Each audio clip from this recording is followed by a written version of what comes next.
ఈరోజు 20 ఫిబ్రవరి 2024 మంగళవారం, భీష్మ ఏకాదశి పర్వదినం. అట్టి మహిమాన్వితుడైనటువంటి భీష్మ పితామహుడు దగ్గరకు ధర్మరాజు పంచపాండవులని తోడుకొని వారికి ధర్మబోధ చెయ్యమని చెప్పిన విషయం మనం మహాభారతంలో చదువుకున్నాం, విన్నాం. మహాభారతం అంటేనే పంచమ వేదం. అందులో నేటి సమాజానికి అన్వయించుకోవడానికి అనేక విషయాలను వ్యాస భగవానుడు మనకు అందిస్తే అది గ్రహించి మన గురువులు, పరమ గురువులు, పరమేష్ఠి గురువులు, పరాత్పర గురువులు, జగద్గురువులు అనేక మంది ఈ భూమి మీద అవతరించి మనకి ఎన్నో విషయాలను బోధించి వెళ్ళారు. అలా బోధించినటువంటి గురువులలో నేను అమితంగా ఆకర్షింపబడింది మాస్టర్ కృష్ణస్వామి గారు. వారి పూర్తి పేరు మోపిదేవి కృష్ణస్వామి గారు. వారు కులపతి ఎక్కిరాల కృష్ణమాచార్యులు గారి శిష్యులు. వారు సత్యాన్వేషణ చేసి మనకి ఎన్నో విషయాలను అందించారు.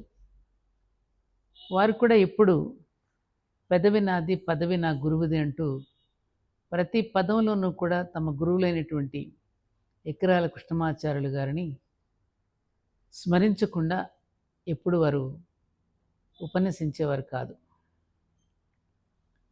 వారు చెప్పినటువంటి విషయాలు మరింత సరళంగా సామాన్య జనులకు అర్థమయ్యే రీతిలో ఎంతో అద్భుతంగా మనకి అందించారు. వారి జీవిత కథను కనుక ఒకసారి అధ్యయనం చేస్తే వారు 7 సంవత్సరాల వయసులో ఉన్నప్పుడు సరస్వతీదేవి వారికి స్వప్నంలో కనిపించి నాలుక మీద బీజాక్షరాలు వ్రాసినట్టుగా వారి యొక్క ఆత్మకథలో మనం చదువుకున్నాం. అందుకేనేమో ఆయన మాట్లాడేటువంటి ప్రతి మాట కూడా ఒక తోటలాగా మన హృదయాల్లోకి వెళ్ళి మనల్ని మేలుకొల్పుతుంది. ఆ మాస్టర్ గారు చెప్పినటువంటి అనేక విషయాలని మన ఆకాశవాణి ద్వారా మీ అందరికీ ఎందుకో చెప్పాలని నాకు కూడా అనిపించింది. ఇది ఎందరికో చేరాలనే ఒక తపనతో మాస్టర్ గారు చెప్పినటువంటి ప్రతి విషయాన్ని వారి గురువులు తనకు అందిస్తే తాను మనకు అందించిన విషయాలు నేను మీకు అందిస్తున్నాను వినయపూర్వకంగా.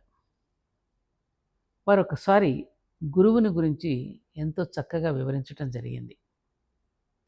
అసలు ఎలాంటి వాడు మన గురువు అని చెప్తూ, నీ నుండి ఏమైనా ఆశించేవాడు నీకు గురువు కాలేడు, నీపైన ఆధారపడేవాడు నీకు గురువు కాడు, తనను తన నమ్మకాలను విశ్వాసాలను నీపైన రుద్దేవాడు నీకు గురువు కాడు, గుర్తింపును కోరేవాడు నీకు గురువు కాడు, నీ నుండి ఏమీ కోరనివాడు, నీ శ్రేయస్సు తెలిసి నిన్ను నిష్కామంగా నడిపించేవాడు, నిన్ను తనంతవానిగా తీర్చిదిద్దేవాడు నీకు గురువు. ఎంత బాగా చెప్పారు. ఒక అయస్కాంతం తన సాన్నిధ్యం చేత మరో ఇనుప ముక్కను అయస్కాంతంగా చేస్తోంది, అవునా? అయస్కాంతం ఇనుప ముక్కలోని ఏ భాగాన్ని తొలగించడం లేదు, తనలోని ఏ భాగాన్ని ఇనుప ముక్కలోనికి చొప్పించడం లేదు. ఇనుప ముక్కలో నిగూఢంగా ఉన్న అయస్కాంత ధర్మాన్ని తన సాన్నిధ్య మహిమ చేత మేలుకొలుపుతోంది. గురువు కూడా అంతే.